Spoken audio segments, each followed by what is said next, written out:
What's up, guys? In this video, we're gonna talk about our roofing loadout. Stick around, we'll show you what it's all about.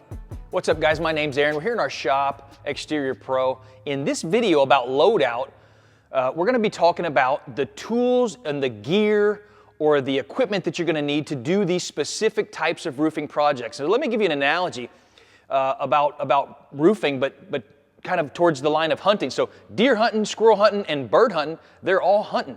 But you take a different gun, you do a different technique, you have different equipment, right? And if you bird hunt the same way you deer hunt, you're not gonna be successful. And that's what I mean by loadout. What kind of gear, what kind of loadout are we gonna take per that specific job that we're gonna do in that roofing? So in this video, we're gonna show you what we would do on our flat roof loadout, and I'm gonna show you kind of how what we set up for a medium, a large, and then a small job.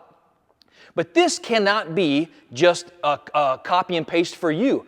The point of the video is just to get you thinking about your specific mix of work, what you guys are doing out there, and then it's just to help you generate ideas on what loadout might be best for you. This is the loadout that's best for us. I'm just gonna show it to you, but your mix of work has gotta be, you've gotta create a loadout that's tailored to your specific mission. What are you hunting today? Is it a great big factory? Is it a restaurant? Is it a re-roof? What loadout are you gonna take? And that's the point of the video today, guys, to get you thinking. All right, guys, so in our specific case, our loadout on our jobs early on when we started roofing, we kind of had this throw everything in the kitchen sink that we could think we might possibly maybe once in a blue moon use, just so we had it type mentality. So we would load trucks, trailers, and we would just take just a ton of stuff just in case. We didn't want to leave anything behind, just be for all possibilities. But that's cumbersome because not every job's the same, and you end up hauling around a lot of stuff that you don't actually need for that job. And then so we moved into more what I would call lean production or lean manufacturing, some of those ideas, and we shaved things down and we shaved it down and we shaved it down. And then I think for a couple years we shaved it down too much and didn't carry enough stuff with us. And so we've moderated now, and I've got a loadout that's specific for us that has enough power, enough tools, enough equipment, and we've got enough variation in what we've brought without having overbrought, without having hauled around all kinds of stuff that we're always moving in and out of the shop, and all that stuff takes time. So when I want to start off with our medium-sized loadout, and what is that? Our baseline. So our baseline crew would be between like 6 and 8 guys. That's our baseline crew. And so to do a job that would include a walker welder, so I'm saying the smallest job that would be about 5,000 square feet, 6,000 square feet, maybe one of these gas stations. And some people might say, well, that's still too small. Well, we hit that with a walker in an afternoon and we're off these jobs. So, but anything smaller than that, we're not taking. So that being said, that drives the amount of power and generators that I'm gonna take and the amount of hand welders that I'm gonna plug in, and if the job's Rhino-Bond. So consider these factors when I'm talking. So for a 5 to 8 man crew running a job that's 5,000, 6,000 square foot and above, my loadout, a good loadout for us would be 2 of these 12K generators, a box with a walker welder, 2 Rhino-Bonders, and a hand Rhino-Bonder. And then 1 or 2 additional boxes that would be like site specific. So a box can have your cones, your flags, your safety. Lanyards could have harnesses. You could have that depending on if there's no walls or if there's walls. You may not need it if there's tall parapets, but you might need some of these retractables. So you might need to take them with them. But if there's a tall wall or we don't need that, or we don't need cones or flags on these jobs, we wouldn't take that box. So our baseline loadout is going to be 2 12K generators, a walker, 2 Rhino-Bonders, a hand Rhino-Bonder, and then whatever accessories that we need. Now, all of the material is not included in this loadout. Our loadout is basically our gear, right? I'm not including loadout in this. My ISO I'm sending to the job, and sometimes a lot of times we haul our membrane, but we don't tend to haul ISO as much anymore now that the shortage is done. So I try to stay away from that. Remember, I want to run lean. I want to be able to travel out further with less effort and be more profitable. That's the idea of this. So medium-sized loadout for us is that, and I can get all that on a trailer. I can get several skids of 10-foot rolls on these trailers. I can get that loadout, honestly, I can get that on the back of my flatbed truck. And then when we get to the job site, we can either pick it with a lull, or we can put that on our crane bed, and we can pick that and do about any job that we need, and we have sufficient power, sufficient tools, sufficient activities for a crew of about 5 to 8 guys. That is my go-to loadout for jobs from maybe 5 to even up to 50, 60,000 square foot, just because based on our daily production, we're not gonna overdo that. And in the next one, I'll show you what we do for larger jobs. All right, guys, so my medium-sized loadout with a walker, generators, Rhino bonders, 2 Rhino bonders, 2 generators, walker welder, several boxes.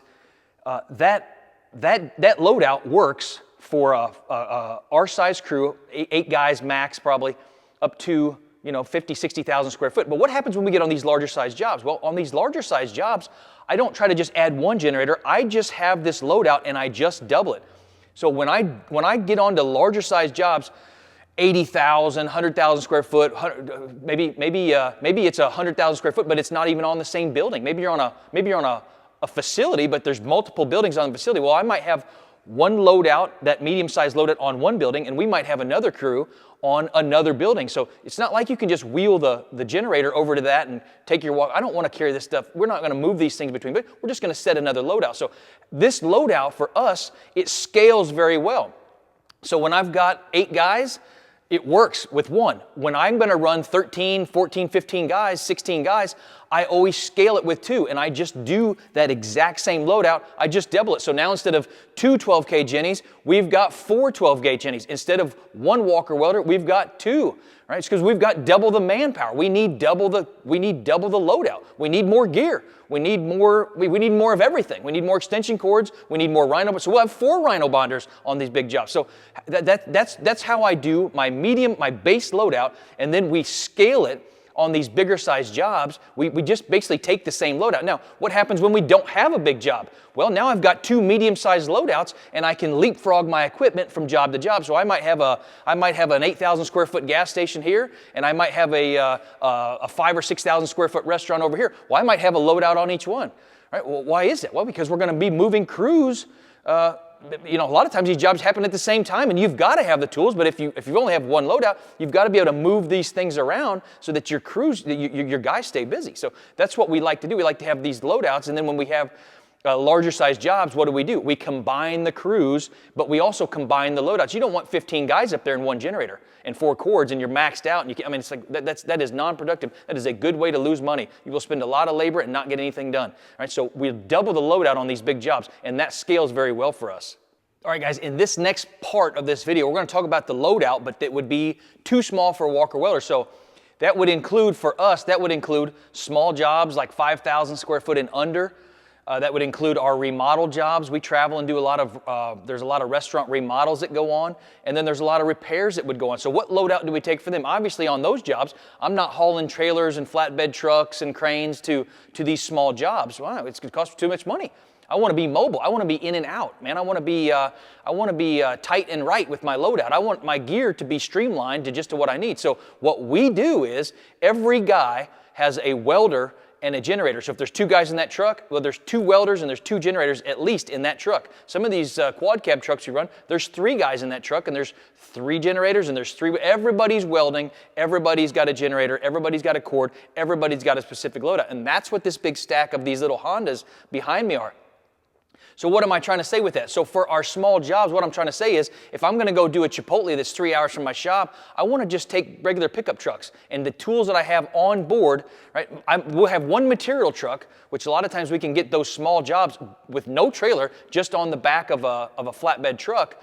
You could get them into a pickup truck. I just find it easier to pick the material with a lull off a flatbed truck. But we want to be as mobile as possible when we're doing these jobs. What does being mobile let us do? It lets us travel out further. So a large-scale tear-off, I'm not going to even attempt to do a large-scale tear-off 5 hours from our shop. Just for me, that's not a win. But I could go do a Domino's Pizza, or I could go do a Chipotle 3 to 4 hours. I could go do some of these smaller repairs. I can travel with my remodel guys. We can hit these remodel. We can patch. We can service these jobs out in a bigger radius. Why I'm not taking so much gear? A couple guys, truck, maybe 2 trucks with 4 guys, right? 2 guys per truck with 4 hand welders. Man, we can crush some jobs. 2,000, 3,000, 4,000 square foot jobs. We crush those. We hand weld those in. We're still back off of them and driving home, or maybe one night on the road. We're pounding these little jobs. Why? We're not taking an excessive load out. So for our small loadouts, that's what we do. Now, what you guys do is going to be tailored to what you do. But I mean, you can't go wrong with a hand welder and a Honda generator. Those things are durable and they last. Now, what do we do when they're a small job but it's a Rhino bond? That's why we've got some of these rando generators laying around here. A lot of these small jobs, I like these little Generacs. This Honda here is a little heavy. I like the Generac because 2 guys, it's got 8K. It's still enough to run a Rhino bonder. I can get it in the back of a truck. You can unload it, throw a cord up over the roof or drop a cord down and still basically hit that without even, so they don't have to be hoisting on that job. Right? Put up a ladder, leave your generator on the ground. Job's done, pick the generator up, stick it back in the back of a pickup truck and you're driving on. So that would be how, because you're obviously not going to run a Rhino bond machine off these small Hondas, right? So not enough power. So I would say that on your small scale loadouts, try to tailor your loadout for your repairs, your remodel, your smaller size jobs. Try to get it as lean as possible.